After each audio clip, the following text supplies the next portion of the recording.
An 80th birthday. A milestone. A day for celebration, for family, for looking back on a life lived.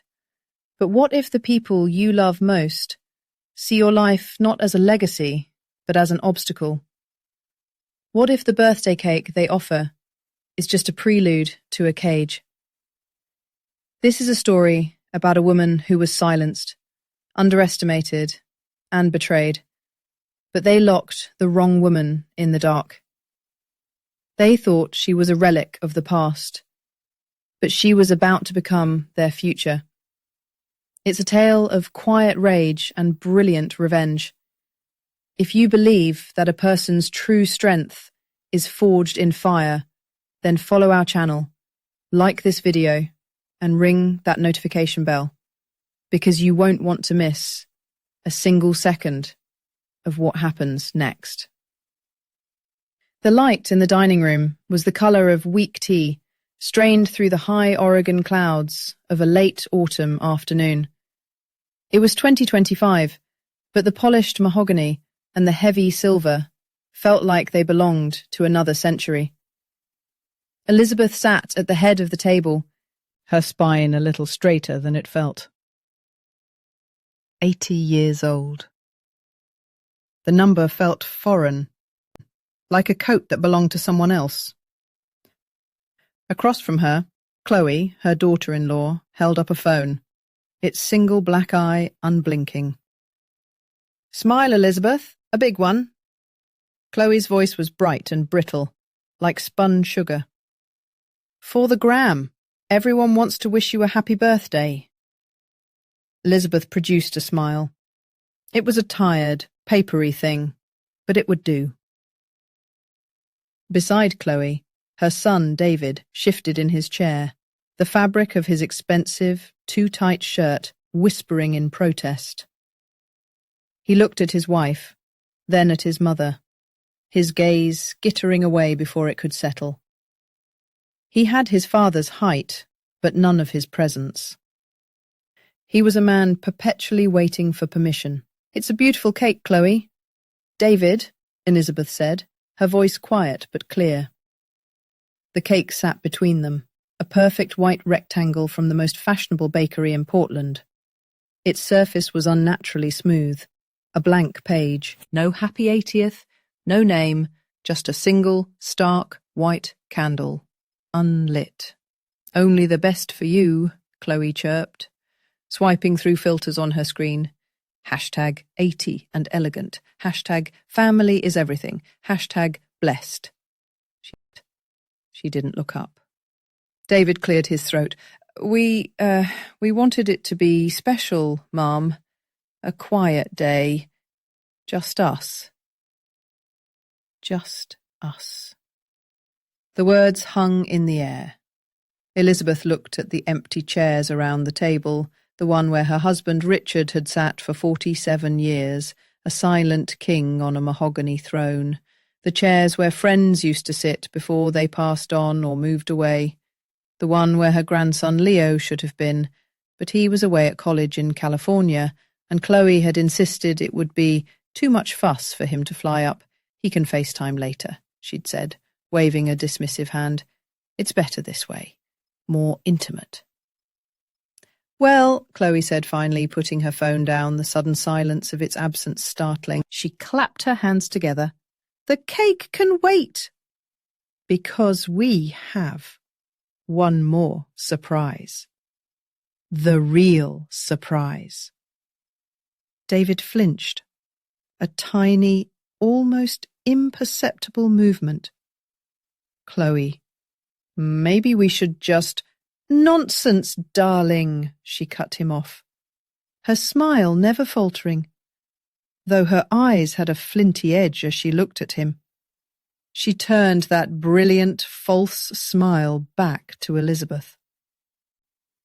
"It's downstairs, in the basement. Something we've been working on for you." The basement. The word landed like a stone in the quiet room. It wasn't a part of the house Elizabeth ever visited. It was Richard's domain. His workshop, His storeroom. His kingdom of forgotten projects and dusty relics. Even after his death 2 years ago, it remained his. A place of damp air and shadows. The basement? Elizabeth repeated, a thread of unease stitching its way through her. What could possibly be down there? You'll see, Chloe said, her voice dripping with manufactured excitement. She stood, her movements sharp and efficient, and pulled Elizabeth's chair back. Come on, you're going to love it. David stood too, but he wouldn't meet his mother's eyes. He just stared at the blank white cake. He looked like a boy who knew he was about to do something terribly wrong. Elizabeth felt a chill that had nothing to do with the autumn air. She let Chloe guide her, a hand a firm, cool pressure on her elbow. They walked out of the dining room, through the immaculate kitchen, a kitchen Chloe had remodelled but never cooked in, to the narrow door beside the pantry. Chloe turned the old brass knob. A wave of cool, musty air washed over them, smelling of damp earth, sawdust, and thyme. After you, Chloe said, gesturing into the darkness. Elizabeth hesitated at the top of the steep wooden stairs. I don't have my good shoes on, dear. These steps... David will help you, Chloe said, a note of impatience sharpening her tone. David stepped forward, his face pale. He took his mother's arm. His hand was clammy. It's okay, Mum. I've got you. He guided her down, one step at a time. The air grew colder, heavier. The single bare bulb at the bottom of the stairs cast long, distorted shadows. The basement was exactly as she remembered it. Concrete floors, stone walls, shelves overflowing with Richard's ghosts, half-finished birdhouses, jars of unlabelled screws, stacks of yellowed schematics for inventions that never were. She reached the bottom, her feet finding the solid, cold concrete. She turned, expecting to see David with her, to have him explain this strange detour. But he was already halfway back up the stairs, moving quickly, his head down. Chloe stood at the top, silhouetted against the light from the kitchen. Her face was a mask of shadow, but her smile was a slash of white. Here we are. Chloe, what is this? Elizabeth asked, her voice steady, betraying none of the cold dread coiling in her stomach. There's nothing down here. Oh, there is, Chloe said, and her voice was different now. The bright, sugary coating had melted away, leaving something hard and cold underneath. There's peace and quiet, a place to reflect. And then the door began to swing shut. It moved with a dreadful finality, cutting off the light, plunging the basement into near-total darkness. Elizabeth took a step forward, her hand outstretched. Chloe? David, what are you doing? This isn't funny. The heavy oak door thudded into its frame. The sound echoed in the small, cold space. And then came another sound. A sound that would be seared into her memory forever. The unmistakable, metallic scrape and click of a bolt sliding home. A thick, suffocating silence fell. For a moment, Elizabeth thought she couldn't breathe. Then Chloe's voice, muffled but clear, came through the wood. We just need some time to sort out Dad's finances, Elizabeth. The estate is a mess. The lawyers need a clear head. And you get so emotional about these things. Elizabeth's hand found the cold wood of the door. She pushed. It didn't budge. She pushed harder, her palm flat against it. It was as solid as a wall of rock. "Chloe, open this door right now!" The command came out as a ragged whisper. Panic was a wild bird, beating its wings against her ribs. Chloe's voice came again, closer to the door now, confidential, cruel. "The house, the portfolio. It's all tied up with your name on it. It's impossible to do anything. We just need a little space. Unrestricted access. Think of this as a temporary retirement. Happy birthday." She heard their footsteps moving away. The sharp, confident click of Chloe's heels and the heavier, shuffling tread of her son. The man she had brought into this world. The man who had just helped lock her in a tomb. Elizabeth was alone. The only light was a sliver under the door, a faint grey line in an ocean of black. The single bare bulb at the bottom of the stairs had been turned off from a switch at the top. The darkness was absolute. It was a physical weight, pressing on her eyes, her skin. It smelled of cold stone and decay.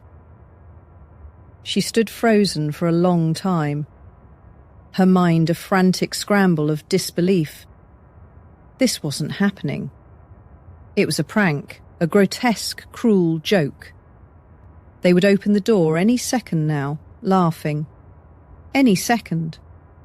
She listened. The house above her was silent. No, not silent. She could hear the faint, deep hum of the furnace kicking on, a mechanical beast breathing somewhere in the walls. Her heart hammered against her ribs, a frantic drumbeat in the vast quiet.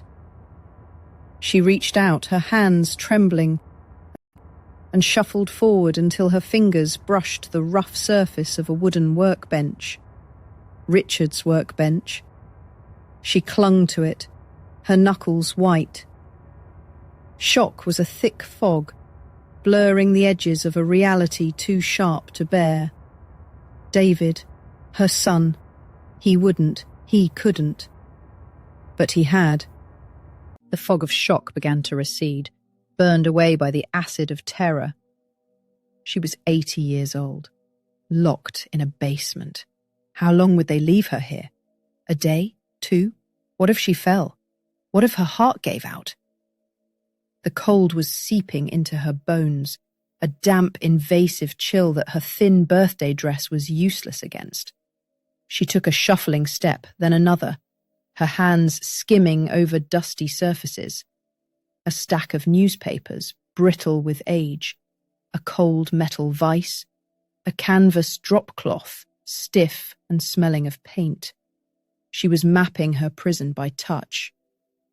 Her foot caught on something and she stumbled, catching herself on a wooden crate. She sank down onto it, the rough wood biting into her legs. She wrapped her arms around herself, trying to stop the trembling. And that's when the rage began. It wasn't a hot, explosive anger, it was a cold, slow-burning fire, starting deep in her belly, a glacial fury. They thought she was a doddering old woman, a fragile relic to be managed, to be put away. Chloe, with her perfect, hollow life, broadcast for strangers to admire. And David. Oh, David. The image of his face swam in the darkness before her. Not the pale, conflicted man from upstairs, but a boy of 10, standing in this very basement. Richard had been trying to teach him to use a lathe. The boy's hands were too small, his movements clumsy. Richard's voice, a low, cutting baritone, filled the space. "No, not like that. Are you stupid? Look what you've done. You've ruined a perfectly good piece of maple." You'll never amount to anything, will you? You don't have the hands for it. You don't have the head for it. Elizabeth had stood at the top of the stairs listening, her own throat tight with unshed tears. She'd wanted to run down, to scoop her son up and tell him it didn't matter, that his father was wrong. But she hadn't. The fear of Richard, of his cold displeasure turning on her, had kept her frozen in place. Just as she was frozen now. All her life she had been quiet. She had swallowed her words, smoothed over his tempers, kept the peace. She had been the silent partner in the architecture of her own cage. And what had it gotten her? A son so broken, so desperate for the approval of a dead man, that he would let his venomous wife lock his own mother in a cellar. He wasn't trying to prove his worth, he was just repeating the pattern. Richard had controlled her with his moods and his silence. David and Chloe were just using a more literal lock and key. A different memory surfaced, a welcome warmth in the crushing cold. Leo, her grandson. He was 19, a freshman studying computer science 3 states away. The last time she'd seen him, this past summer, he'd sat with her in the garden for hours, patiently showing her how to enlarge the font on her tablet. He didn't treat her like she was fragile. He'd looked her in the eye and asked her about her life before Richard, before Meadow Creek. He listened. He had Richard's intelligence, but it was tempered with a kindness that was all his own. A sudden, sharp pang of loss hit her. Leo would call. He would call for her birthday. He always called. What would they tell him? That she was sleeping? That she wasn't feeling well? The lies would be so easy for them. The thought of Leo, his bright, concerned face, was a spark in the darkness. He was her one true connection to a world that wasn't built on lies and manipulation. A floorboard creaked above her head. Then another. Footsteps, plural. They were moving around in the living room now. A faint, rhythmic beat pulsed down through the ceiling. Music. They were playing music. And then she heard it. A sound so incongruous, so monstrous in its context, that it stopped her breath. Laughter. It was Chloe's, a high, tinkling sound, unrestrained.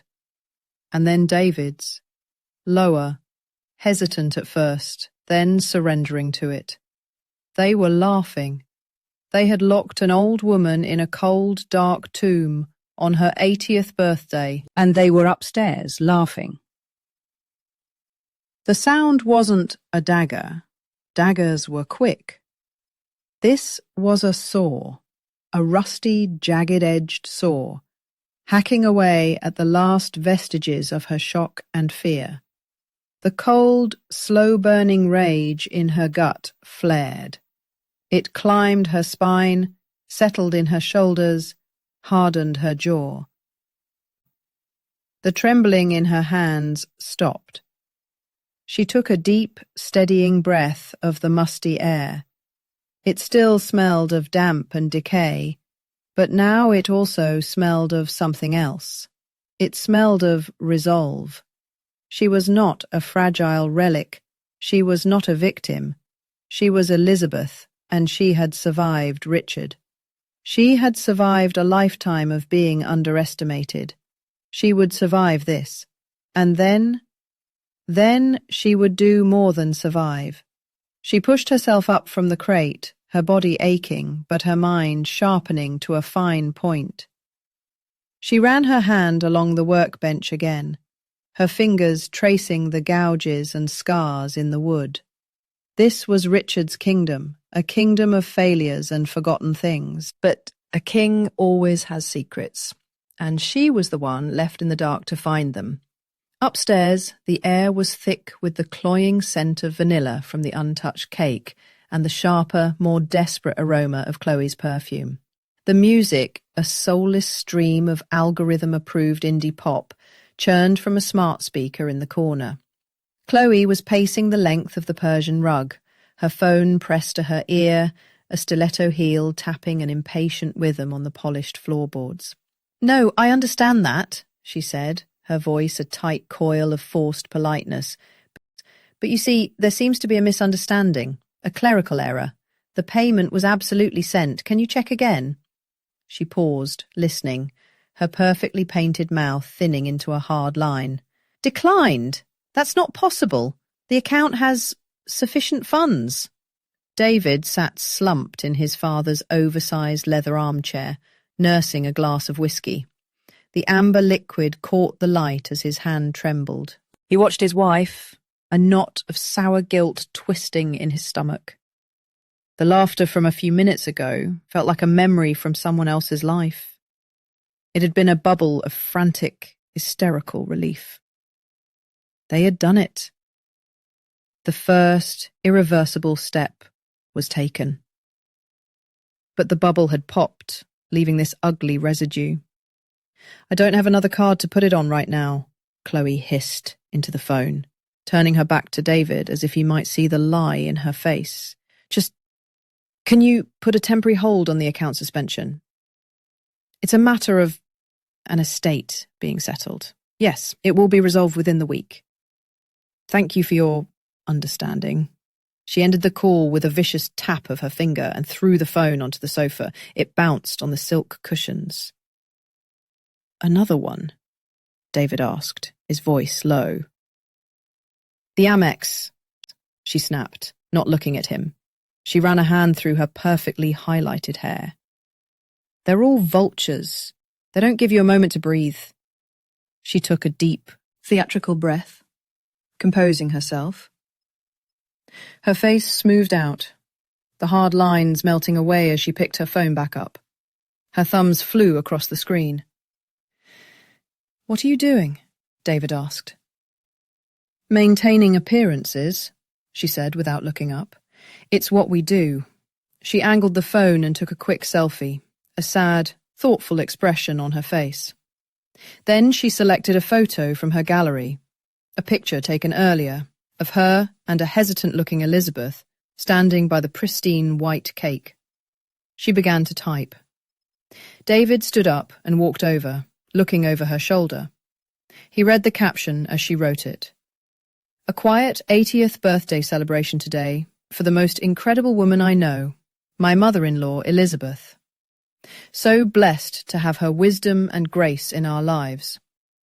We're taking a little social media break to focus on family and give her the peaceful day she deserves.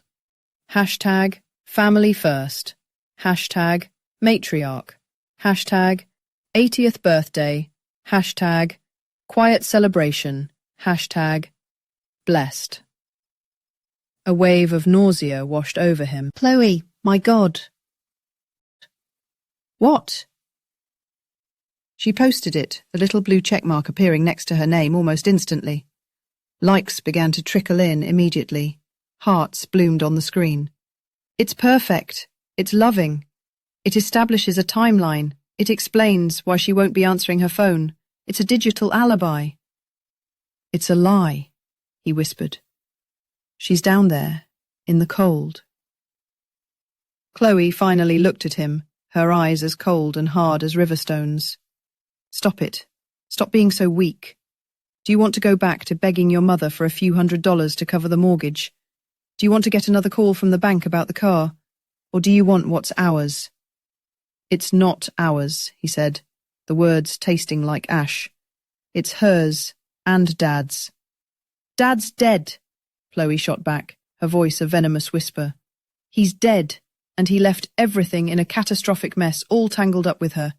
He did that on purpose, you know. To control her, even from the grave, and by extension, to control you." She stepped closer to him, her tone softening, becoming persuasive, manipulative. "David, listen to me. Your father never thought you could handle anything. He spent your whole life telling you that you were a disappointment." He flinched. The words hit their mark as she knew they would. "This she said, gesturing around the grand, silent house, is your chance to prove him wrong. We're not stealing, we're untangling. We are taking control. That portfolio Dad was always so secretive about is worth millions. I saw a statement once, by accident years ago, millions. And this house? In the 2025 market? A developer would pay a fortune for this much land in Meadow Creek. This is it, David. This is the finish line, the end of all the stress, all the debt. He stared at the whiskey in his glass.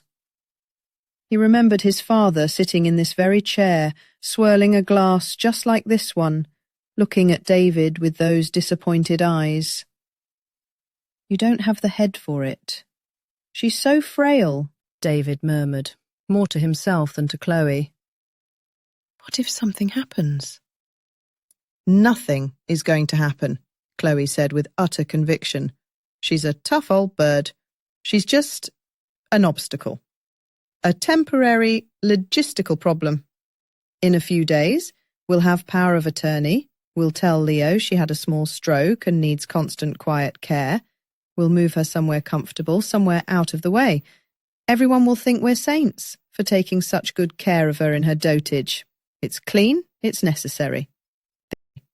This is how you finally win, David. This is how you finally step out of his shadow and take what he should have given you in the first place. She put a hand on his cheek. It was cold. We deserve this. After everything we've been through, we deserve to be happy, don't we? David looked away from her, his gaze falling on the blank white cake on the dining room table. It looked like a tombstone. He didn't answer, he just drained his glass, the burn of the whiskey doing nothing to warm the ice in his soul. The silence in the house was different now. Yesterday it had been a tense, expectant silence, the kind that waits for candles to be lit and a song to be sung. Today, it was the heavy, settled silence of an empty tomb. 24 hours. 24 hours since the click of the lock. The initial wave of panic, the frantic screaming and the useless pounding that had left her knuckles raw, had subsided. It was replaced by the gnawing cold of the concrete floor and a deeper, more profound coldness that was crystallizing in her heart. Despair was a luxury she could no longer afford. Every slow, chilling minute in the dark had burned away the fog of a lifetime, leaving behind a stark survivalist clarity. Her world had been reduced to the smell of damp earth, and the single burning thought of the two people upstairs, living in her house, breathing her air, and then a third person entered her thoughts. Leo. Her grandson, the one thread of genuine connection in a tapestry of polite fictions. Miles away, Leo tossed his phone onto his passenger seat with a frustrated sigh. He'd called his grandmother 5 times yesterday, 6 today. He'd sent a dozen texts. Happy birthday, Gram, love you, followed by everything okay, and then, Gram, please just text me back so I know you're all right. Nothing. Not even a red receipt. This wasn't like her. She lived by her routines, a morning call, an evening check-in. Radio silence on her 80th birthday was more than unusual. It was a blaring siren. His unease curdled into genuine worry. He pulled over, snatching the phone up again.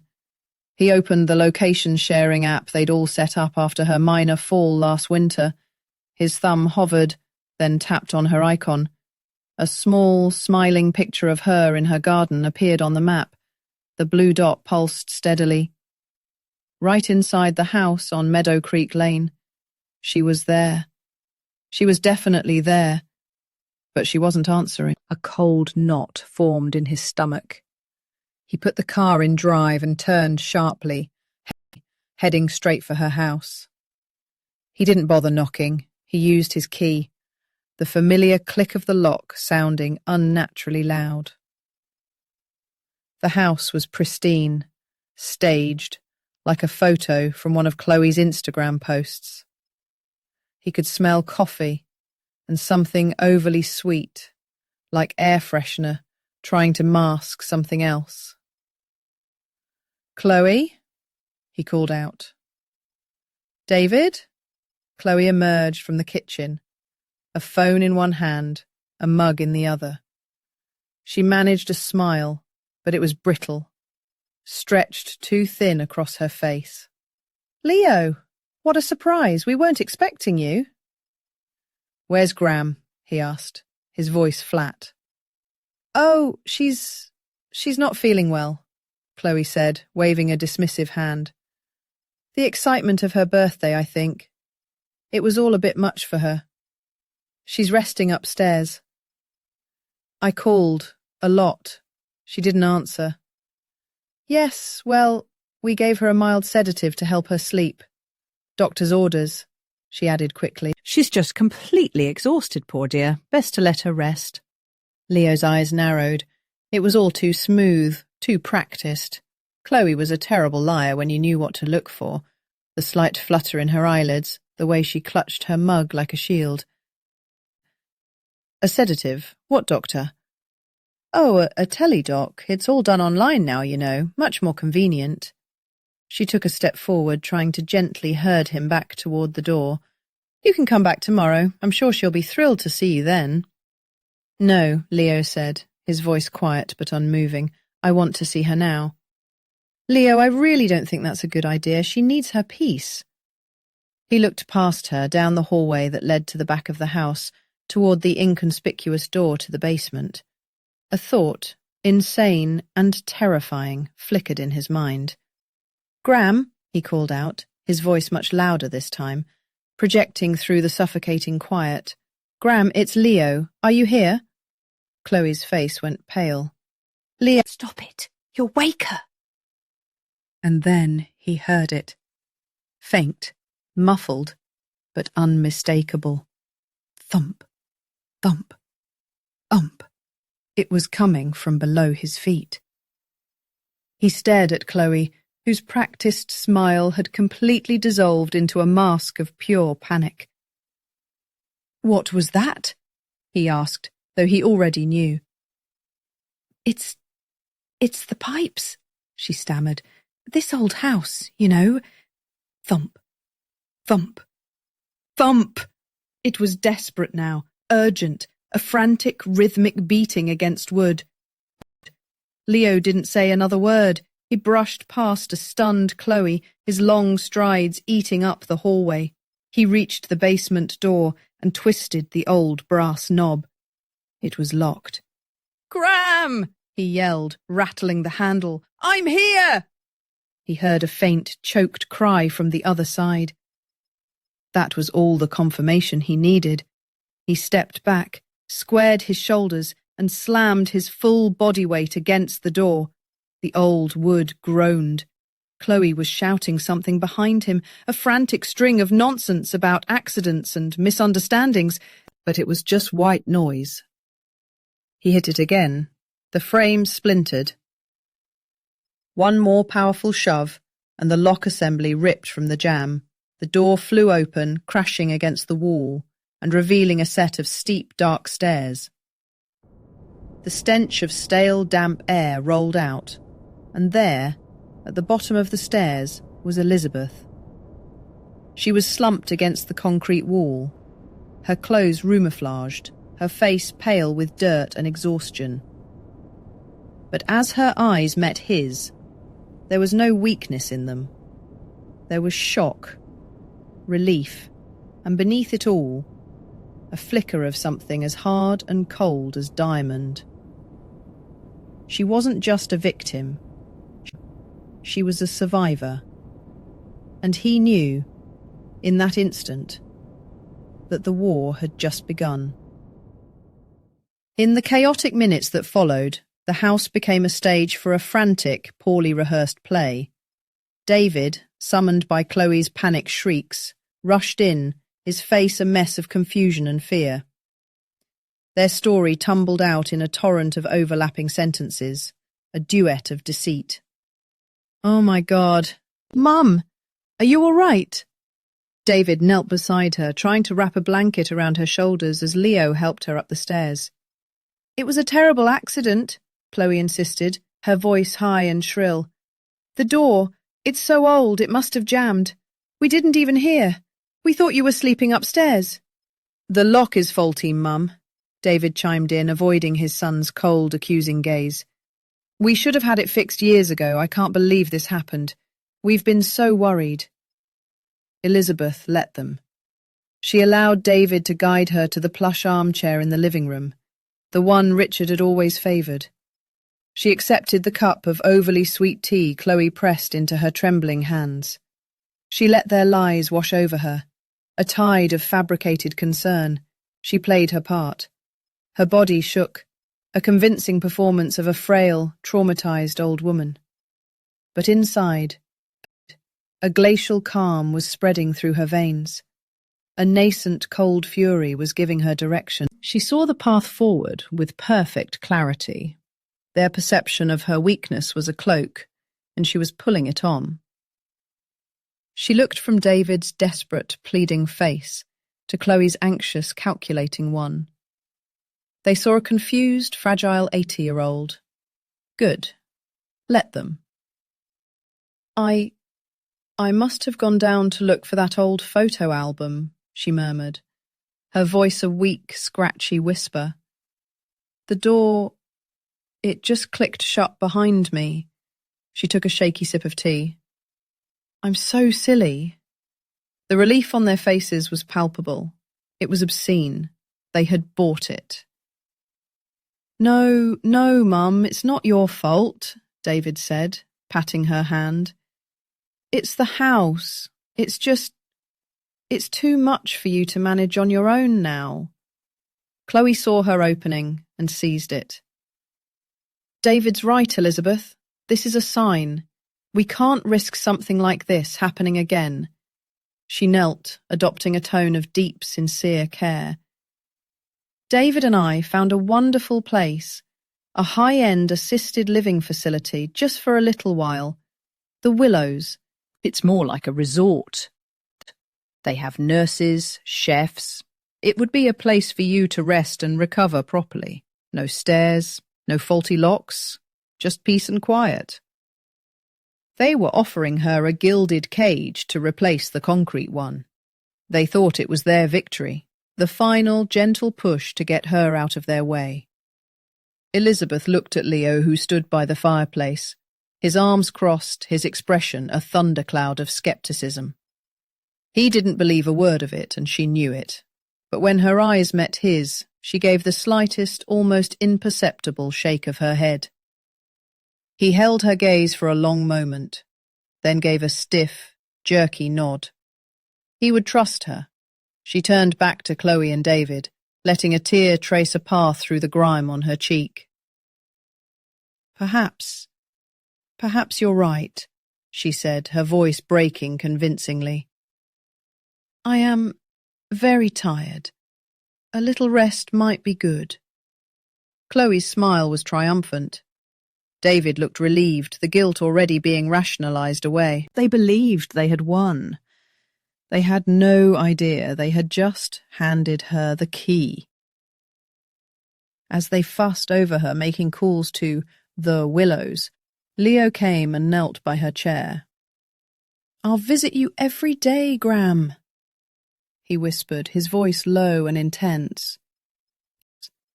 Every single day. Whatever you need. I know you will, she whispered back, squeezing his hand. Her apparent submission was the perfect mask. Her plan was no longer a vague ember of rage. It was taking shape, solidifying into a weapon. The Willows assisted living was exactly as Chloe had described it. Less a facility and more a luxury hotel for the end of life. Manicured lawns, hushed corridors, and a staff that spoke in placid, soothing tones. It was sterile, impersonal, and utterly devoid of surveillance from her children. It was perfect. It gave her privacy. It gave her freedom. On his second daily visit, Leo arrived not with flowers, but with a small, anonymous-looking box. "I got you this," he said, handing it to her after closing the door to her suite. "It's a burner. Prepaid, untraceable.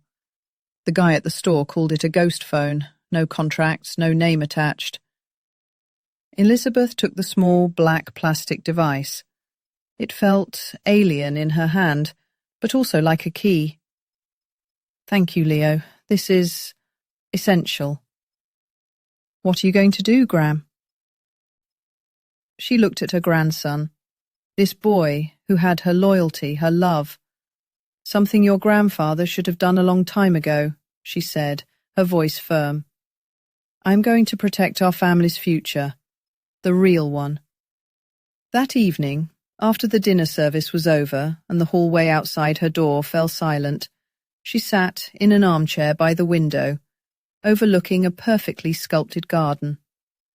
She dialed a number she'd retrieved from an old address book, a number for a friend she hadn't spoken to in years, but who had once mentioned a lawyer, a bulldog, a woman named Anya Sharma.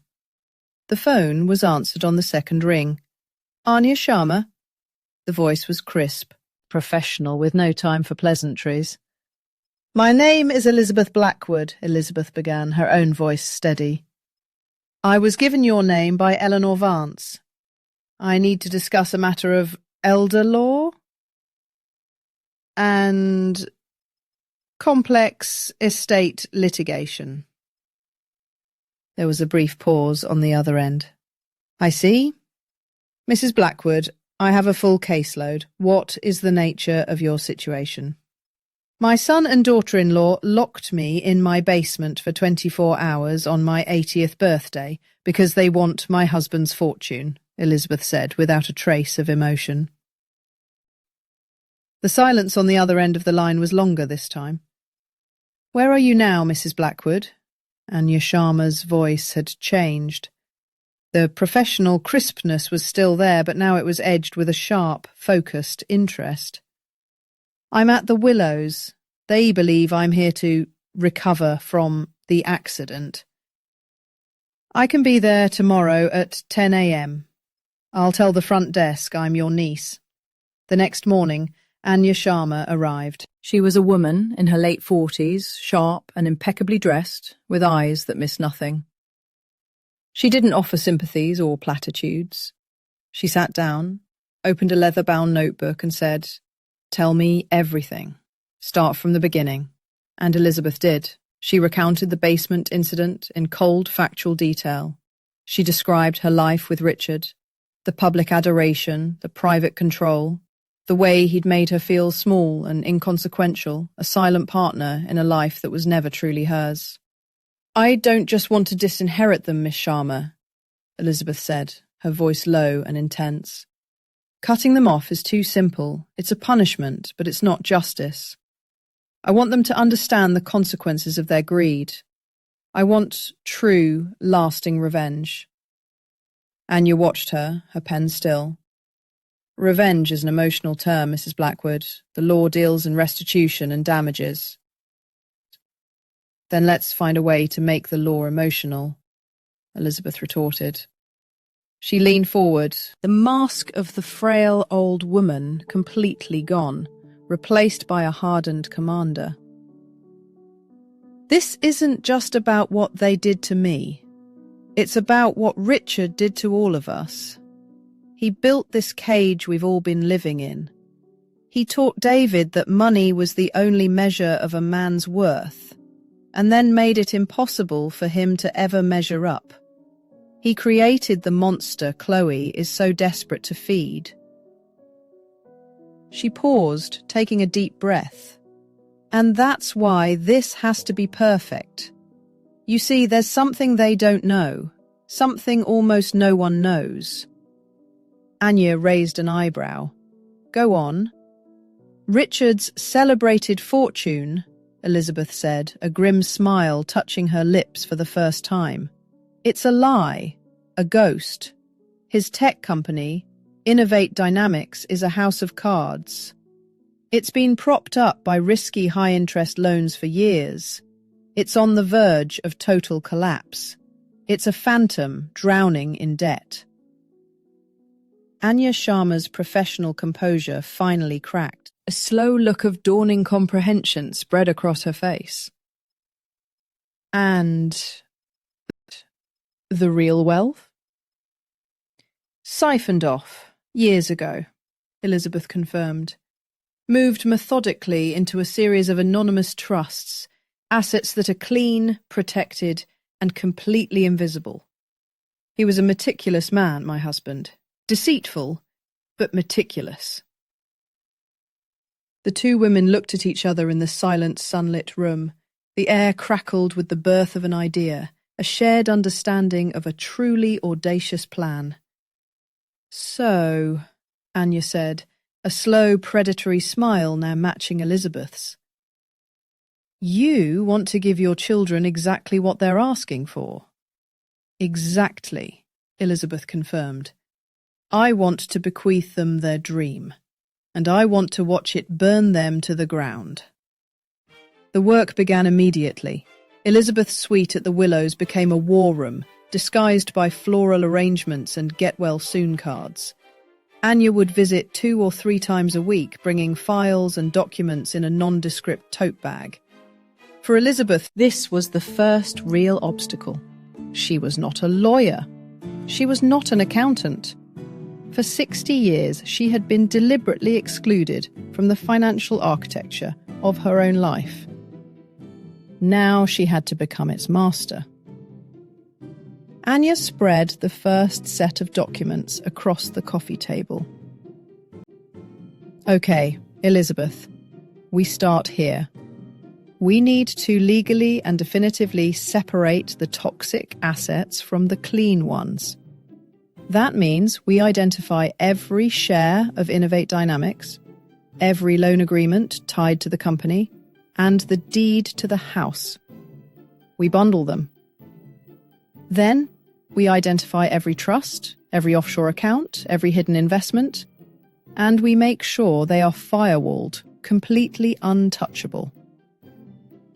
It was like excavating a buried city. Elizabeth had to dig through the sediment of her own memory, layer by painful layer. She stared at old bank statements, at columns of figures that had been meaningless to her for decades.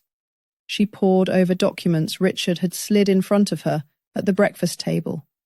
At the end of a long day, his finger pointing impatiently, "Just sign here, dear, it's for the business." "I never questioned him," she murmured to Anya, tracing the faint loop of her own signature on a document from 1998. "He made it clear that it wasn't my place. My place was to run the house, to raise David, to be the perfect hostess. The money? That was his world." "His world was built on your signature, Elizabeth," Anya said quietly, but with a steel edge. "Your name is on these papers. Legally, you were a partner in all of it. He didn't exclude you, he used you as a shield." The words struck a deep, resonant chord. It wasn't just anger anymore, it was a cold, clarifying rage. The grief she felt for the life she might have had was transmuting, becoming fuel. She was no longer just a victim of Richard's control or David's greed. She was an operator, a strategist. One afternoon, while sifting through a box of old tax returns Leo had discreetly retrieved from the attic, a specific memory surfaced with jarring clarity. It was 2008. The global market was in free fall. Richard had been different then. Not just controlling, but haunted. He'd come home late one night, smelling of whiskey and fear, and spread a thick sheaf of papers on the dining room table. "I need you to sign these," he'd said, his voice tight. "Now." "Richard, what is all this?" she'd asked, unnerved by his intensity. "It's a business contingency plan," he'd snapped. "It's to protect you, to protect the family in case something happens to the company. In case something happens to me. Now, just sign. She had signed. Page after page, her signature a testament to her trust, or perhaps her fear. Now, looking at copies of those same documents provided by Anya's researchers, she finally understood. It wasn't a contingency plan to protect her. It was the legal framework for his grand deception. These were the very papers that had created the first anonymous trusts. The legal instruments that had begun siphoning the real value out of his life's work, leaving behind a hollow, debt-ridden shell. He had used a global crisis to hide his own. Here, Elizabeth said, sliding a specific document across the table to Anya. This is it. This is the foundation of the trap. Anya read it, her eyes lighting up with a lawyer's predatory glee. My God, Elizabeth, it's perfect. It's an ironclad legal firewall he had you authorize yourself. They can't possibly challenge it.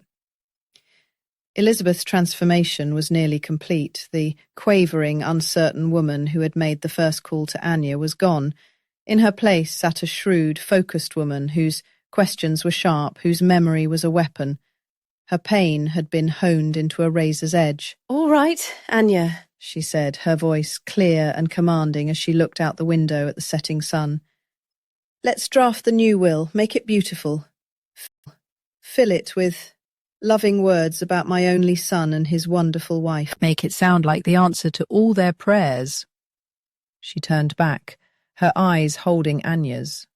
Make it an intricate legal masterpiece, a bequest of ruin. The stillness of the assisted living facility was a calculated lie. It was a sterile, beige waiting room for the end, and Elizabeth had learned to use its quiet as a shield.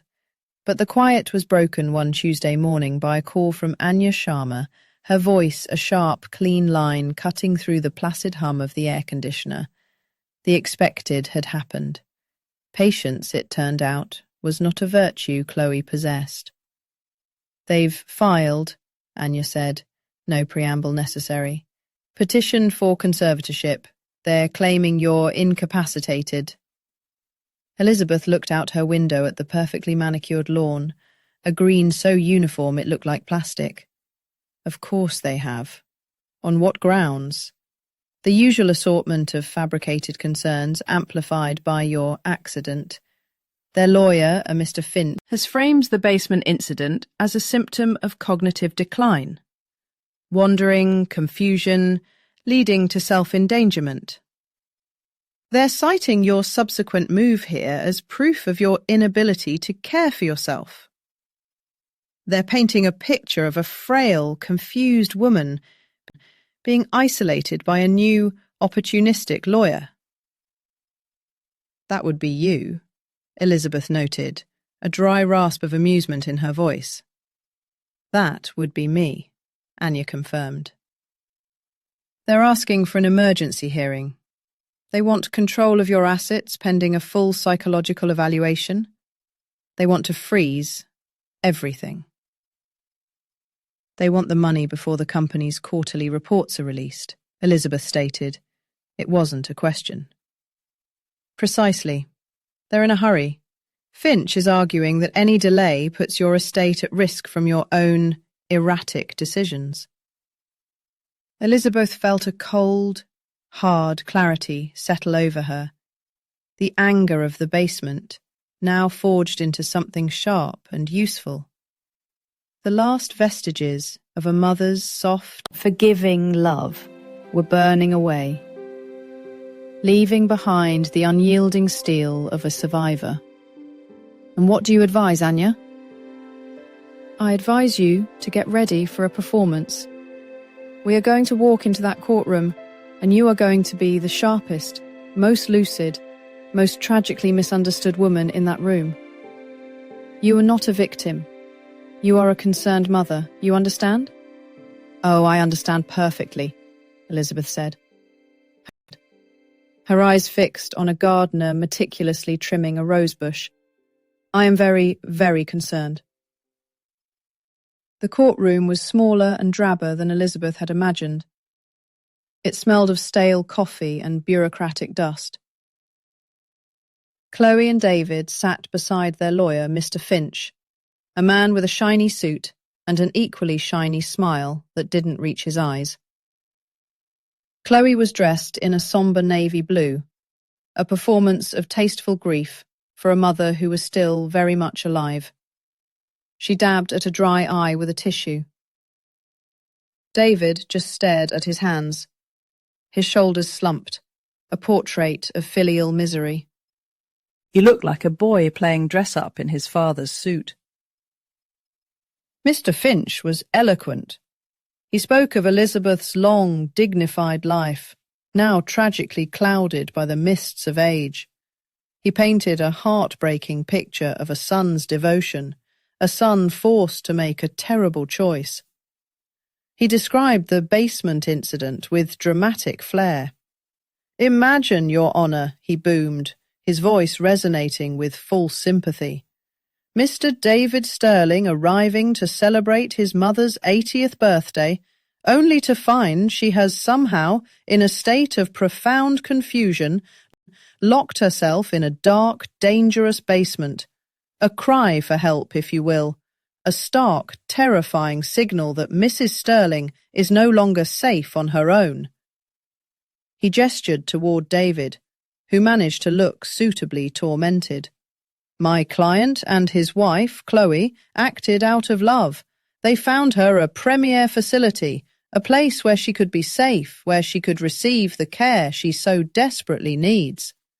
And what is their reward? They are shut out, blocked by a new legal counsel who has appeared almost overnight and isolated Mrs. Sterling from the very family trying to protect her." He glanced at Anya. "One has to question the motives at play when an elderly woman of considerable means suddenly changes her entire support system."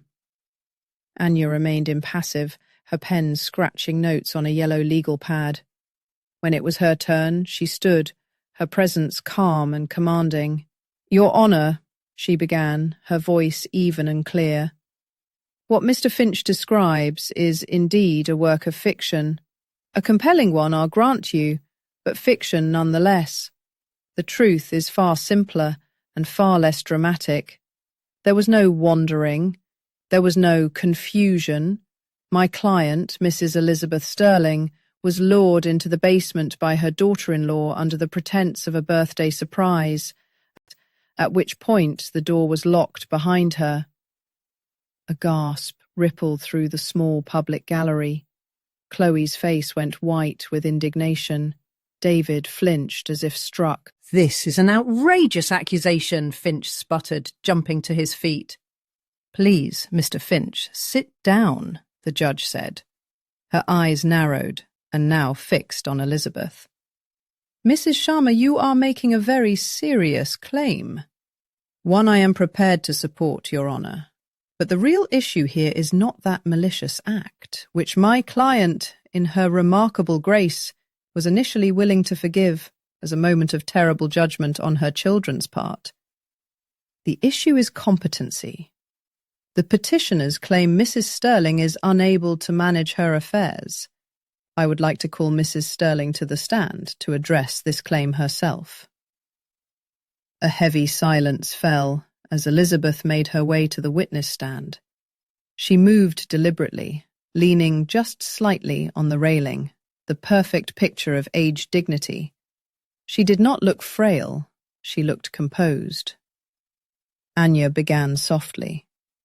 "Mrs. Sterling, could you please state your full name for the record?" "Elizabeth Ann Sterling." Her voice was quiet, but carried in the still room. "Thank you. Mrs. Sterling, your son and daughter-in-law are concerned about your well-being. They believe you are not capable of making your own decisions. How does that make you feel?"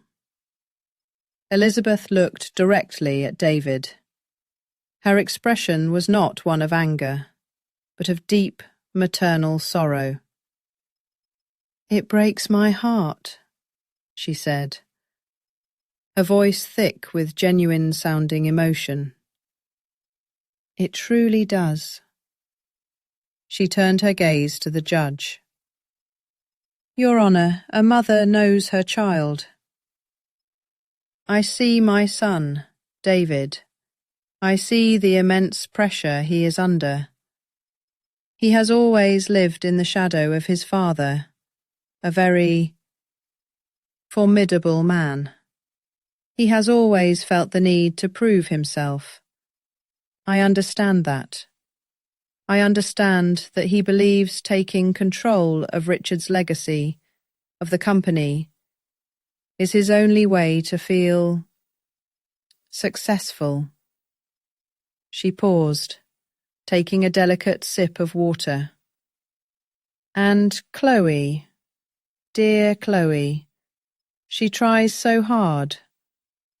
The world she lives in, this online world of perfect families and perfect homes, it demands so much. The pressure to maintain that image, it must be immense. I can only imagine the anxiety it causes her. Chloe's mask of serene concern was cracking. A flush of angry red was creeping up her neck. This was not how this was supposed to go. Anya pressed on. So you don't believe they are acting out of malice? Malice? Elizabeth looked genuinely taken aback. Oh, no, not malice. I believe they are acting out of desperation and fear. I believe they are in trouble, Your Honour.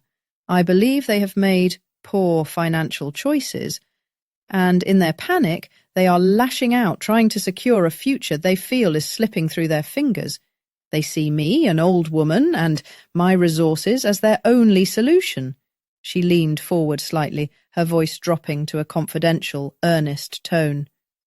My only concern, the reason I hired Mrs. Sharma, was to protect myself, not from my children, but for them, to ensure the estate my husband and I built is not squandered in a panic. The petition before you today, it's not an act of love.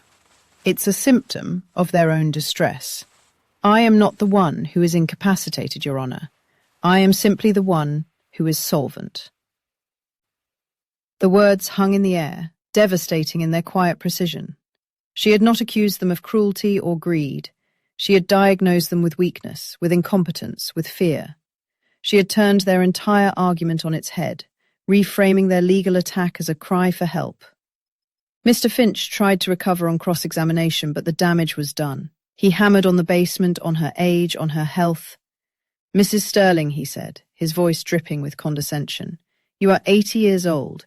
You admit to being locked in a basement for hours. You then immediately moved into an assisted living facility. Do these not sound like the actions of someone who needs help?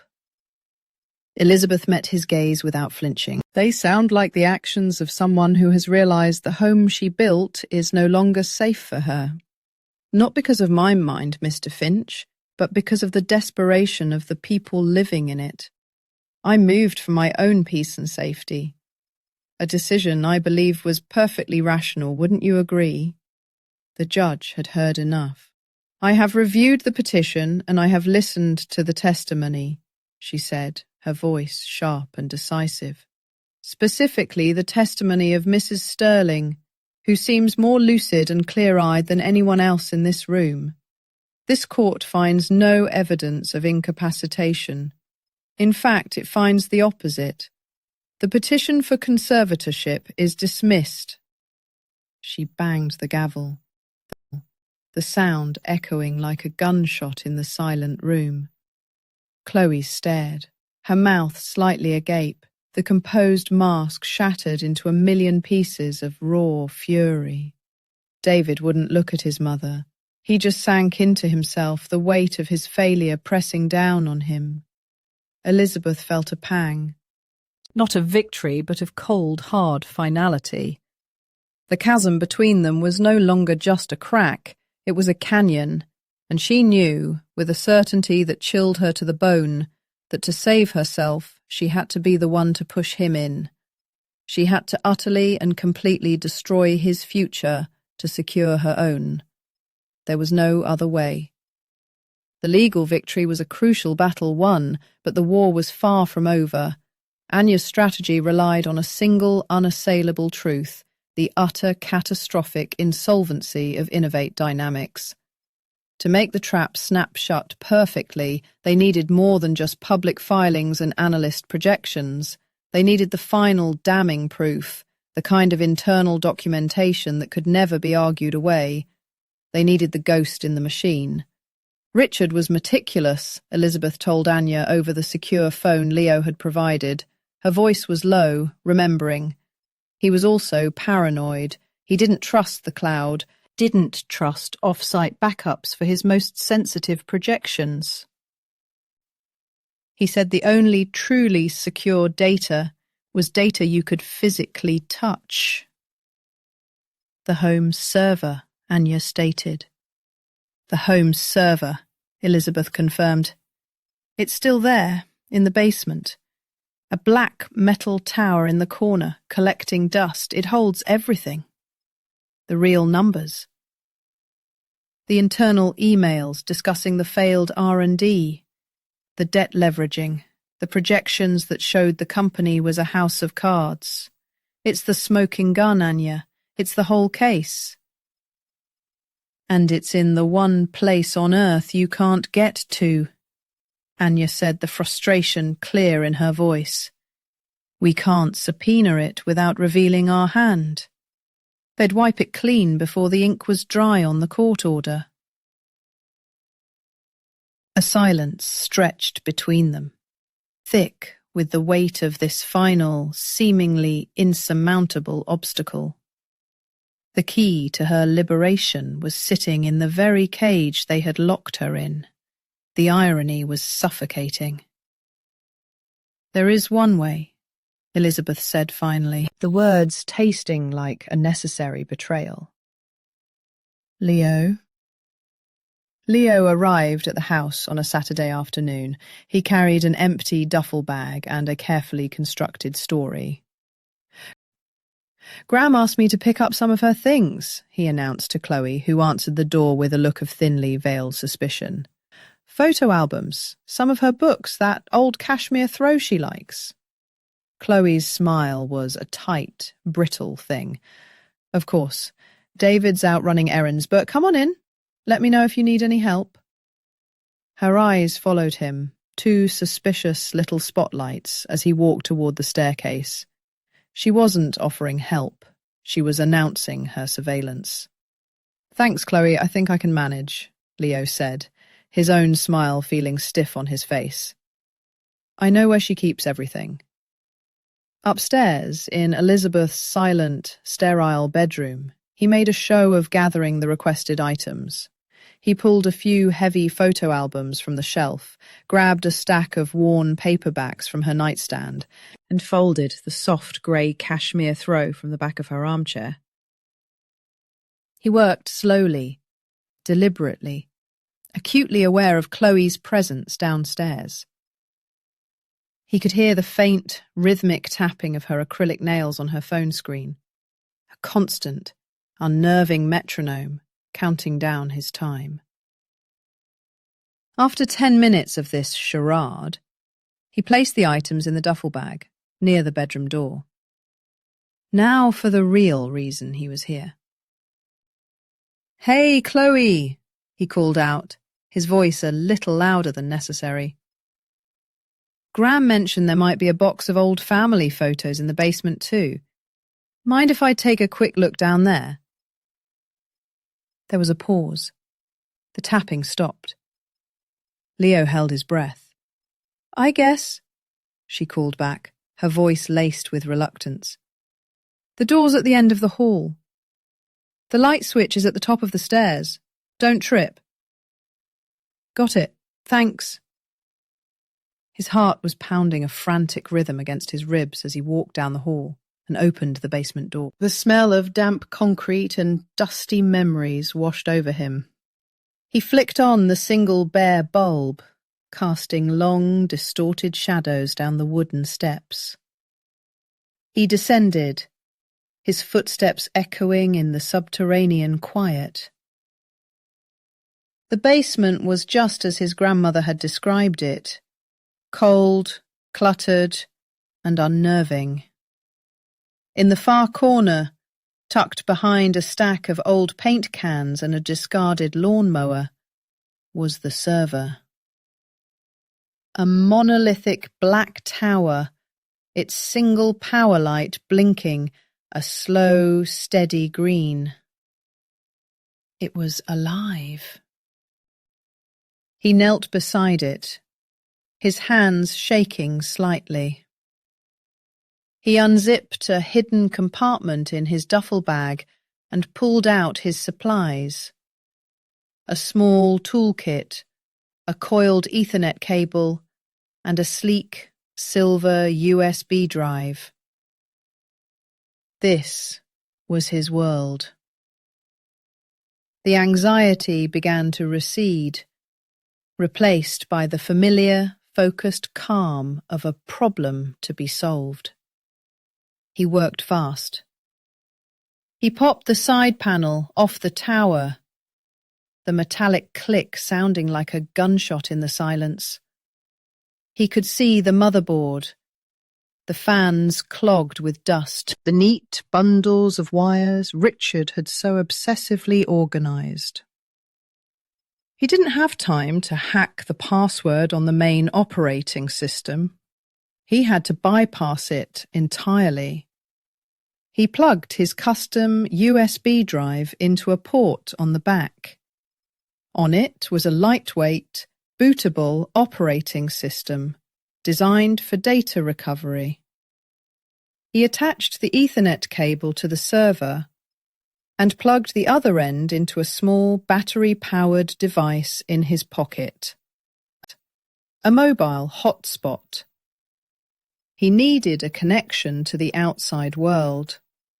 He rebooted the machine, tapping the F12 key to bring up the boot menu. His fingers flew across the attached keyboard.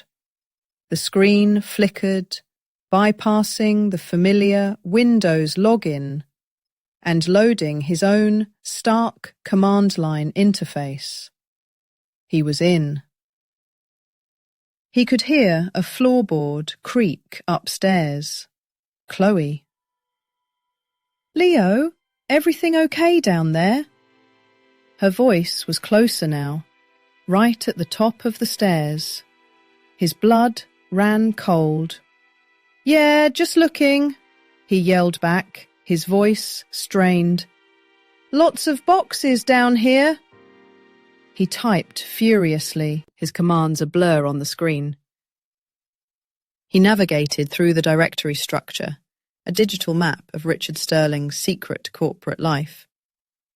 He found the folder, labelled simply Projections Internal. Bingo. Inside were dozens of files, spreadsheets, password-protected documents, and a folder labelled Correspondence_Q4. He initiated the transfer, sending the entire directory, compressed and encrypted, through the mobile hotspot to a secure cloud account he'd set up for Anya. The progress bar began to crawl across the screen. 1%. 2%. The files were huge. It was going to take minutes. Minutes he didn't have. "Find anything yet?" Chloe called again, her voice sharp with impatience. "Almost. I think I see the box she was talking about, just in the back here." He started making noise, dragging a heavy cardboard box across the concrete floor to create a plausible sound effect. The transfer hit 25%. His watch beeped.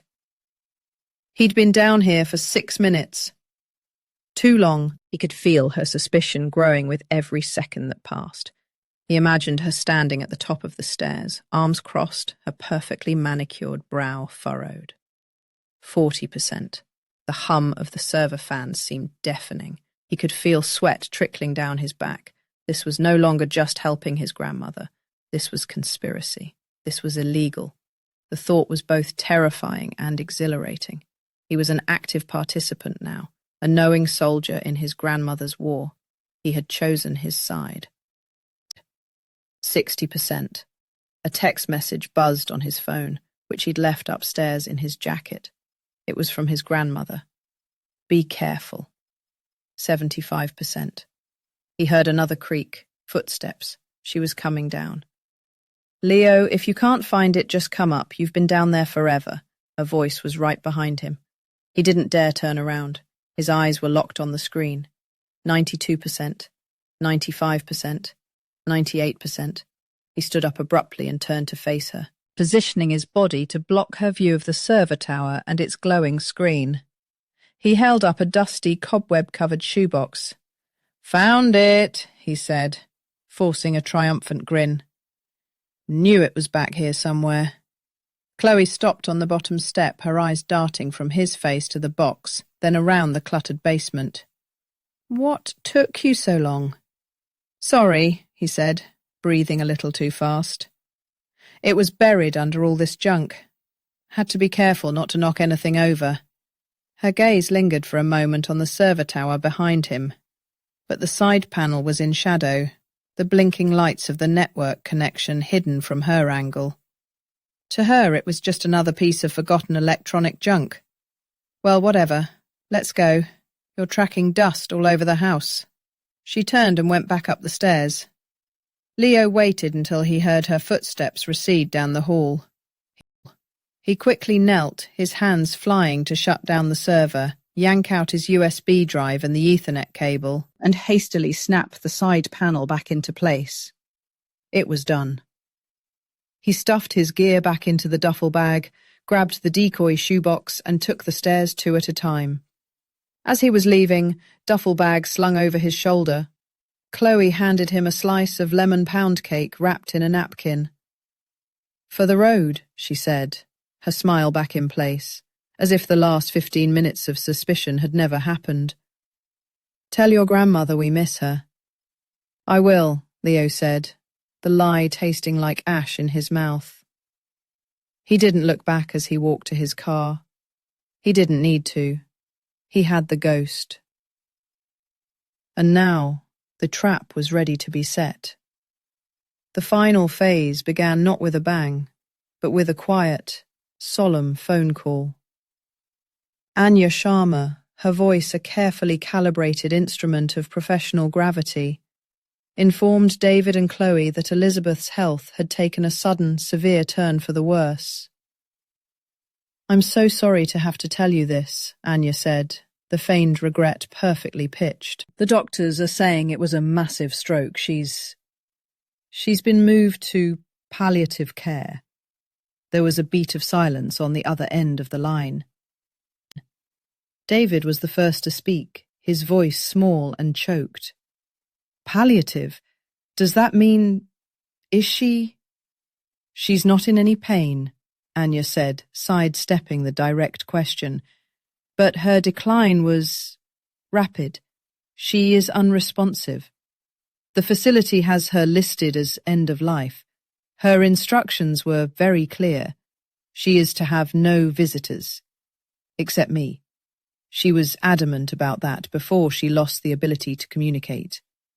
This last part was a masterstroke of cruelty. A final, posthumous-seeming slap. You are not welcome at my deathbed." Chloe took the phone. Her voice, unlike David's, held no trace of shock or grief. It was clear, almost businesslike. "We understand. Thank you for letting us know, Mrs. Sharma. Please, keep us informed of any changes." When the call ended, the atmosphere in their pristine white kitchen was thick with unspoken relief. David sank into a chair at the kitchen island, burying his face in his hands. A single, dry sob escaped him. It wasn't a sound of grief for his mother, but of pity for himself. A flicker of guilt, a final dying ember of his humanity, still burned within him. I should have, he mumbled into his palms. Chloe watched him, her expression a mixture of contempt and impatience. She walked over to the built-in espresso machine, the click of her heels on the polished marble floor sharp and definite. "You should have what, David? Flown to her side so you could watch her drool?" She said no visitors. It was her wish. We are respecting her wishes. She placed a steaming cup of coffee in front of him. Pull yourself together. This is what she would have wanted, for us to be strong. He looked up at her, his eyes red-rimmed and confused. Strong? She's dying, Chloe. Yes, she is, Chloe said, her voice softening into a purr of creditory sympathy. She sat next to him, placing a cool hand on his back. And it's sad. It's terribly sad. But it's also a release. For her. And for us. The fighting is over. The legal battles, the stress. It's all over now. She slid her phone from her pocket and casually began to scroll. Her thumb moved with practiced speed over the screen. David caught a glimpse of what she was looking at. It wasn't a news site or a message from a friend. It was the website for a luxury car dealership. A gleaming silver convertible filled the screen. "What are you doing?" he whispered, horrified. Chloe didn't look up.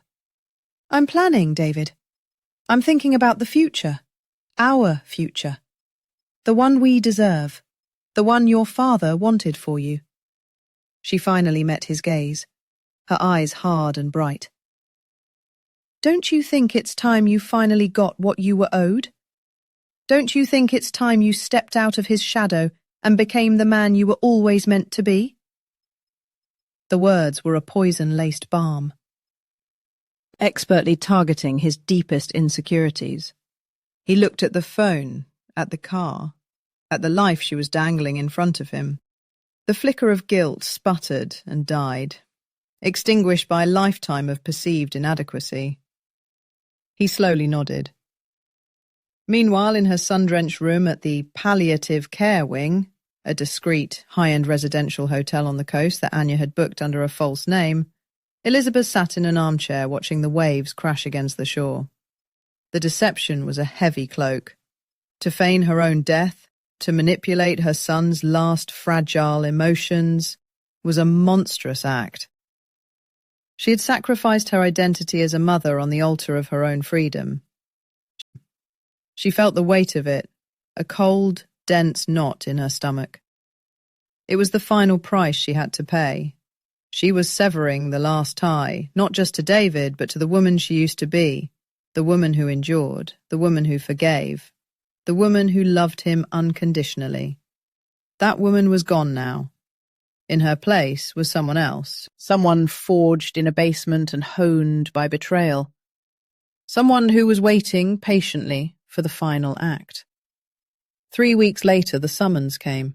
An email stark and formal from the office of Sharma and Associates, requesting the presence of Mr. and Mrs. David Sterling for the reading of the last will and testament of the late Elizabeth Ann Sterling. They arrived at Anya's downtown office dressed for the occasion. David wore a dark, well-tailored suit, his expression one of solemn responsibility. Chloe was in a black dress that was both respectful and extremely expensive, a single perfect pearl at her throat.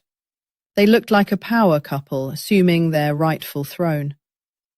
Anya's office was the antithesis of Elizabeth's cosy home. It was a space of cold, hard surfaces, glass, chrome, and polished black granite. A floor-to-ceiling window offered a panoramic view of the city, a landscape of ambition and power. It was a place where fortunes were made and lost. Anya Sharma greeted them, not with sympathy, but with crisp professionalism. She gestured for them to sit in the 2 leather chairs facing her large, empty desk. "Thank you for coming on such short notice," she said, her voice neutral. "Of course," Chloe said, her tone conveying that they were gracious even in their grief. "We're ready." Anya placed a thick leather-bound document on the desk between them. "This is Elizabeth's final will, executed 6 weeks ago. It is quite straightforward. I will read the relevant portions aloud." She cleared her throat and began. The preamble was full of the kind of loving, sentimental language they had expected. It spoke of her deep and abiding love for her only precious son, David, and her gratitude for his devoted and loving wife, Chloe. David and Chloe exchanged a small, smug smile. It was all happening exactly as they had planned. They were being validated, praised, rewarded. It was always my husband Richard's greatest wish, and my own, Anya read, her voice a steady, dispassionate monotone, that the legacy we built together would pass to our son, providing him with the security and standing he so richly deserves. Therefore, I move to the primary bequests. This was it, the moment of triumph. Chloe sat up a little straighter, her hand resting possessively on David's arm.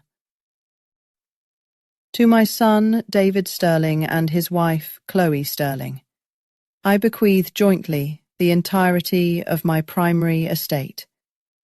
This includes 100% of my shares and those held in trust from my late husband in the family company, Innovate Dynamics, LLC.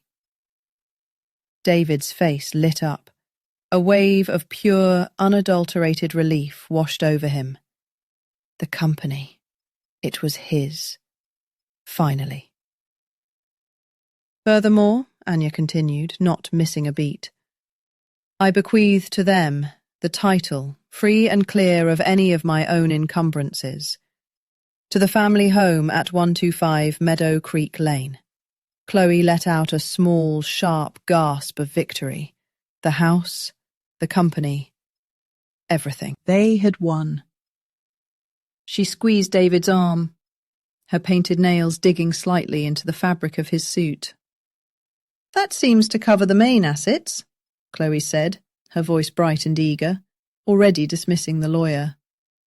If you could just have the paperwork sent over, Anya held up a single slender finger, stopping her mid-sentence. I haven't finished, she said, her voice taking on a new, harder edge. There are codicils. The smiles on their faces froze. Codicils? David asked, a flicker of an old familiar anxiety returning. Yes, Anya said, flipping a page. Attached legal stipulations. Let's start with Innovate Dynamics. As the new owners of 100% of the company's shares, you also assume 100% of its liabilities. She slid a single sheet of paper across the polished granite desk. It was a balance sheet summary. David picked it up, his hands suddenly clumsy. Anya's voice was as cold and sharp as splintered ice. As of the close of business yesterday, the outstanding liabilities of Innovate Dynamics, including 3 bridge loans, a defaulted credit line and overdue vendor payments, total $4,782,000.17. The company is projected to be fully insolvent within the next fiscal quarter. Congratulations, you have inherited a bankruptcy. David stared at the paper, his face draining of all colour. The numbers swam before his eyes. It was impossible. It had to be a mistake. No, he whispered. No, my father, he was a genius. Your father, Anya interjected, was a genius at leveraging debt to maintain the illusion of success, an illusion that has now collapsed.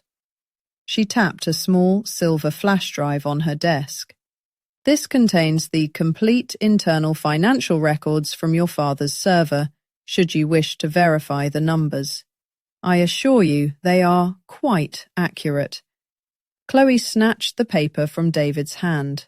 Her eyes scanned the negative balance, her perfectly made-up face contorting into a mask of disbelief, then horror, then pure, unadulterated rage. This is a trick. This is fraud. I assure you it is all perfectly legal, Anya said calmly. An inheritance can be both an asset and a liability. Elizabeth has given you exactly what you fought for. her husband's legacy. Chloe was hyperventilating now, her chest rising and falling rapidly. "The house," she choked out, her voice a strangled rasp. "The house is worth millions. We can sell the house." Anya's expression remained placid. "Ah, yes, the house. Elizabeth's will states you inherit the title.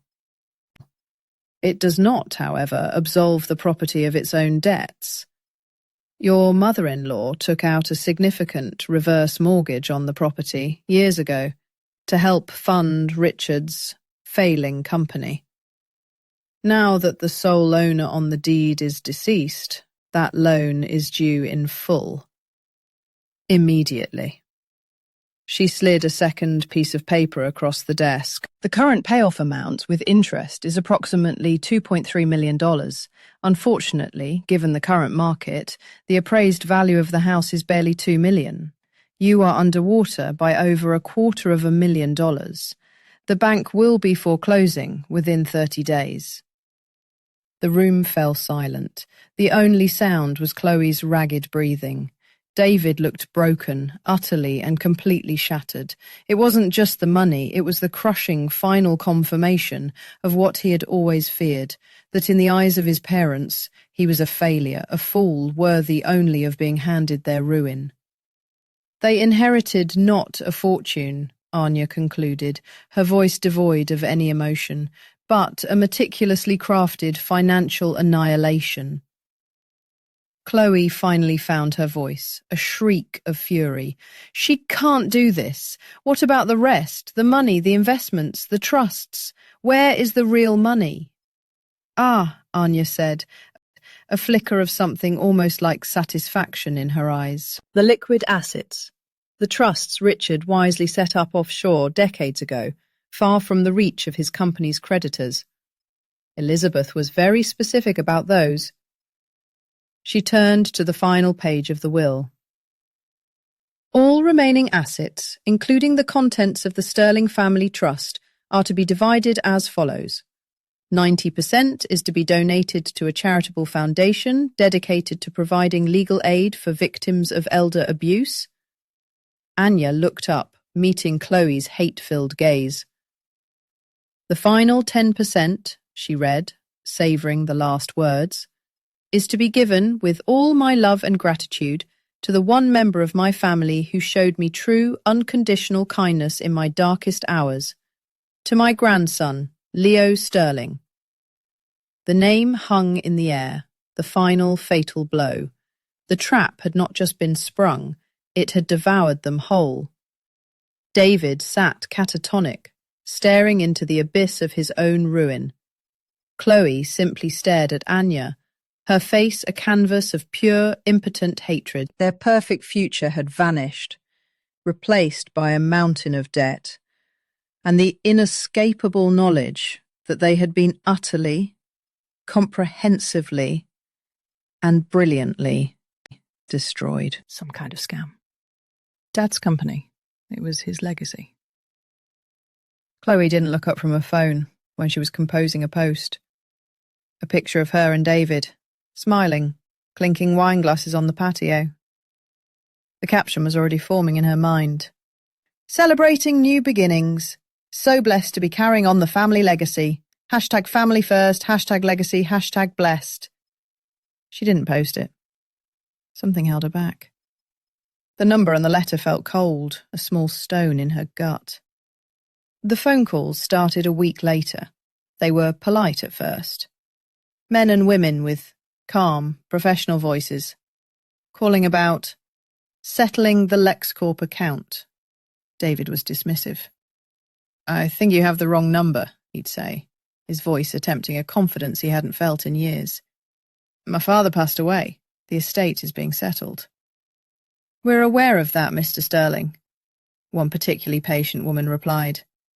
"According to public record, you and your wife, Chloe Sterling, are the sole inheritors of the estate, which includes all assets and liabilities of LexCorp. We represent a consortium of investors who are owed a significant sum. There must be some misunderstanding, David insisted, his hands sweating on the receiver. Chloe was standing in the doorway, arms crossed, her expression unreadable. The calls became less polite, the voices grew firmer, the word legal action replacing settling the account. They started calling Chloe's cell phone, numbers she didn't recognize, which she would silence with a vicious tap of her finger. The letters kept coming, no longer from law firms but from collections agencies. The envelopes were cheaper, the red ink of the urgent, and final notice, stamps bleeding through the thin paper. They stopped opening them. The pile on the dining room table grew, a monument to their denial. The second hammer fell a month after the first letter. This one came via a courier, a man who required a signature. It was from the bank that held the reverse mortgage. The letter was brutally simple. Upon the death of the primary resident, Elizabeth Sterling, the loan had become due in full. The balance, including accrued interest and fees, was $987,000. The property's current market valuation was approximately $850,000. They were underwater, deeply. The letter informed them that foreclosure proceedings would commence in 30 days if the balance was not paid. This time, there was no laughter. There was only a suffocating silence. Chloe stared at the letter, her carefully constructed world crumbling like sand through her fingers. "Foreclosure?" she whispered. The word was ugly, cheap. It didn't belong in her vocabulary, in her life. It was a word for other people. "They can't. This is our house." "It was never our house," David said, his voice hollow. He finally understood. The inheritance wasn't a gift, it was a cage, a meticulously constructed, inescapable cage. His mother hadn't just disowned him, she had buried him. Chloe's Instagram went dark first. The comments had become a torrent of poison. Her followers, the ones who had once showered her with heart emojis and praise for her perfect family, had turned on her. News of the LexCorp debt had somehow leaked, probably through a disgruntled ex-employee or a gossiping creditor. The story was twisted and amplified through the funhouse mirror of social media. "Fraud! Liar! They stole from his mother!" Chloe would scroll for hours, her thumb moving numbly over the screen, watching her follower count plummet. She saw friends, people she'd had brunch with, posting snide, vague comments about people who aren't what they seem online. One influencer she considered a rival posted a story with the caption, "Karma is the best filter." Chloe threw her phone against the wall, the screen shattering into a spiderweb of black lines. They hired a lawyer, a man with a tired suit and an office that smelled of stale coffee. He listened patiently, reviewed the will, the letters, the foreclosure notice. He steepled his fingers and looked at them over the top of his glasses. "I'm sorry," he said, and he sounded like he meant it. "The will is airtight. Anya Sharma is one of the best elder law attorneys in the state. She left no loopholes. You accepted the inheritance. In the eyes of the law, you accepted all of it. The good, the bad, and the ugly." "So we fight it?" Chloe demanded, her voice shrill. "We tell them she was crazy. We tell them Leo manipulated her." The lawyer sighed, a sound of profound weariness. "You already tried that. You filed for conservatorship, claiming she was mentally incompetent. The court dismissed it. You yourself stood before a judge and testified that she was lucid. Your own words would be used against you. Any attempt to contest the will now would be seen as frivolous and malicious. You'd be buried in legal fees you can't afford to pay." He paused, leaning forward. "My advice? Unofficial advice? Sell everything you can. Declare bankruptcy. It's the only way you'll ever get out from under this. Bankruptcy. Another ugly word. The word was a final admission of defeat, the ultimate failure. The arguments started that night.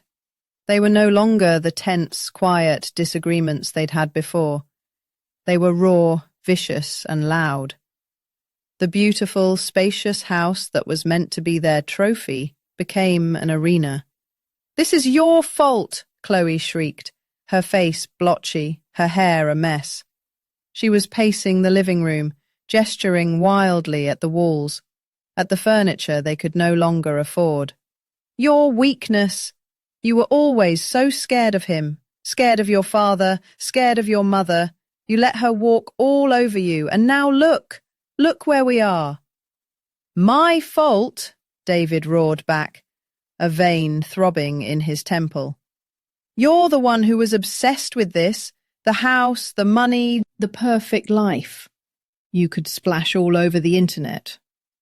You pushed me. You told me I had to be a man and take what was mine. This whole thing, locking her in the basement, that was your idea, your sick, twisted little plan. I did it for us. You did it for you, for your pathetic online kingdom. Did you ever once actually care about me? Or was I just another prop, the dutiful son with the rich family? And what a rich family it turned out to be," she spat, her words dripping with venom. "A bankrupt company and a house that's not even worth what's owed on it. Your father's great legacy. What a joke. He was a fraud, and you're just his pathetic shadow." That was the line, the one that broke him. He didn't yell anymore.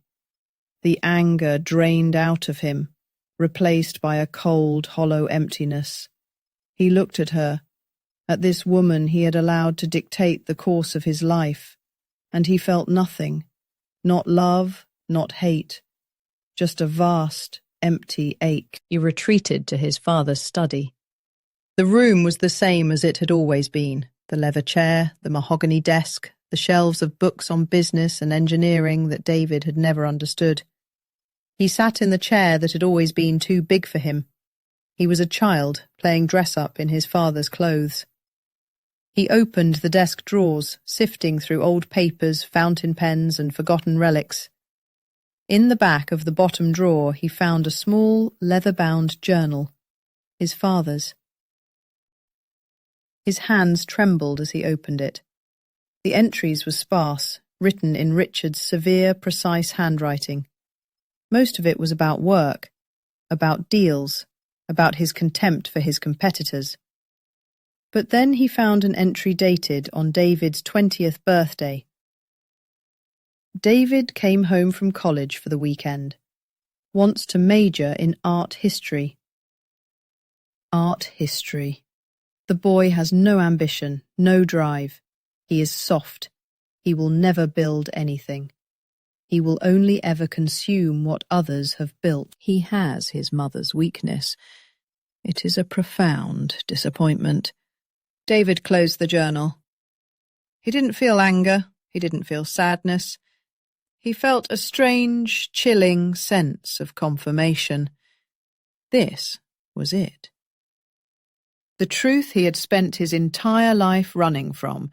His father had seen him as a failure, and his mother, in her final, devastating act of vengeance, had proven him right.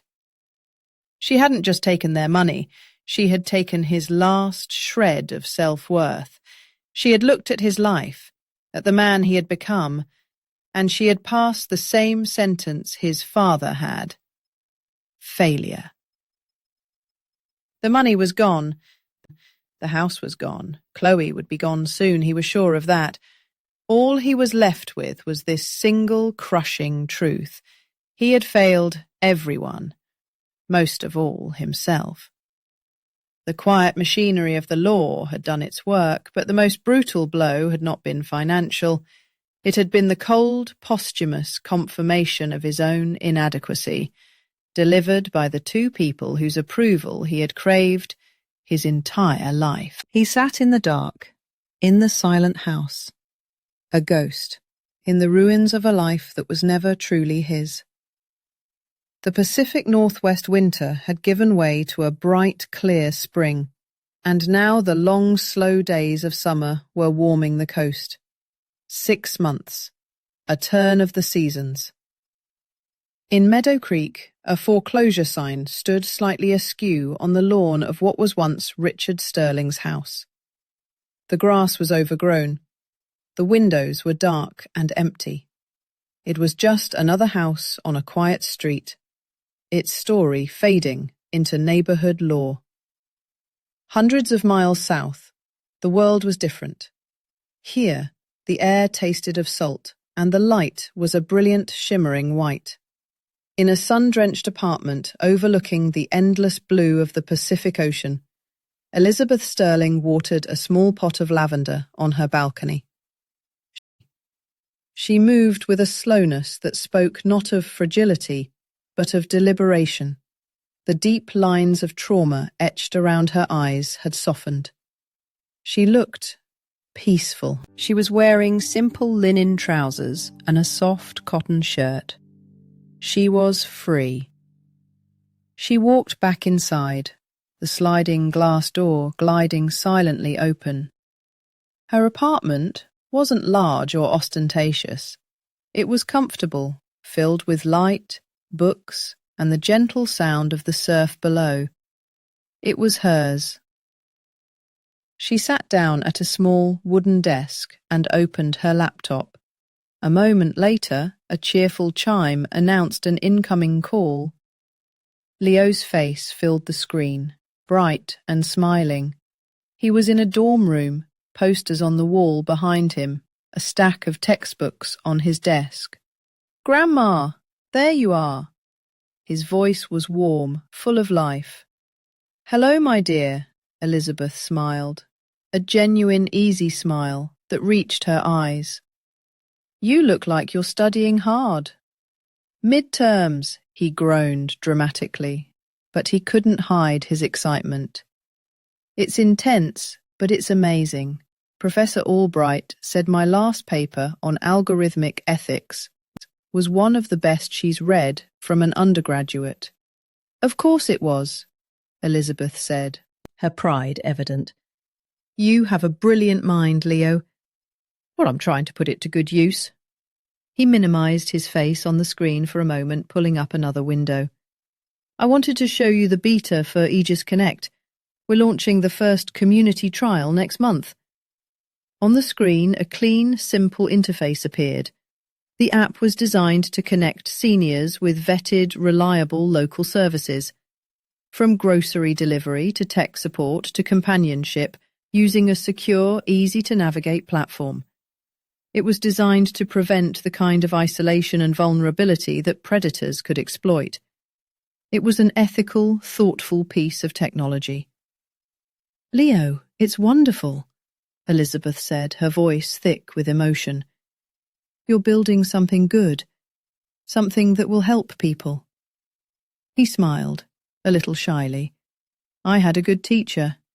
You know, about what's really valuable." His expression grew serious for a moment. "The seed money from the trust, it's made all this possible. College, the startup, I can actually build something." They both understood the unspoken weight of that word, build. It was what Richard had always accused David of being unable to do. And here was Leo, his grandson, building a future not on a foundation of debt and deceit, but on a principle of care. "You're honoring the real legacy, Leo," she said softly, "not the one of money and power, the one of integrity." They talked for another half hour about his classes, about a funny movie he'd seen, about the sea otters she'd watched from her balcony that morning. They didn't speak of David, they didn't speak of Chloe. Their names were ghosts from another life, a life Elizabeth had shed like a heavy coat. The past was a closed book, and their conversation was focused entirely on the open pages of the future. "I have to run to a study group," Leo said finally. "I'll call you next week?" "I'll be here," she promised. "I love you, Leo." "I love you too, Grandma." His face vanished from the screen. Elizabeth sat for a moment, looking at the blank screen, a soft smile on her lips. She closed the laptop, the click echoing faintly in the quiet room. She had lost a son, yes. The grief for the boy he once was, and the man he never became, was a quiet, settled thing, a scar, not a wound. But in losing him, she had found Leo, and she had found herself. She stood and walked back to the balcony, a warm mug of tea in her hands. The sun was beginning its descent, painting the sky in strokes of fiery orange and soft violet. The ocean stretched out before her, vast and powerful and serene. She leaned against the railing, feeling the gentle sea breeze on her face. For 80 years her life had been defined by others, by a controlling husband, by a needy son, by a society that saw her as a wife, a mother, a widow, an old woman, an obstacle. They had underestimated her. They had all underestimated her. They had locked her in a basement, thinking it was a prison, but it had been a crucible. In that darkness, she had burned away the last vestiges of the woman she was supposed to be and forged the woman she truly was. Strong, cunning, and finally gloriously free. The revenge had not been about the money. It wasn't about destroying David and Chloe. Their own greed had done that far more effectively than she ever could. It was about liberation. It was about taking the narrative of her life, a story written for her by men, and writing the final, triumphant chapter herself. She watched as the last sliver of the sun disappeared below the horizon, leaving the sky in a deep, peaceful twilight. A single tear traced a path down her cheek, but it was not a tear of sorrow. It was a tear of profound, hard-won release. She took a deep breath of the clean, salt-tinged air. The ocean was calm, and so was she. What does it truly mean to be wealthy? Is it about the money in your bank account, Or the freedom in your soul? Elizabeth Sterling spent a lifetime discovering the answer. If her story taught you anything, let us know in the comments below. And don't forget to subscribe for more stories about the quiet strength you never see coming.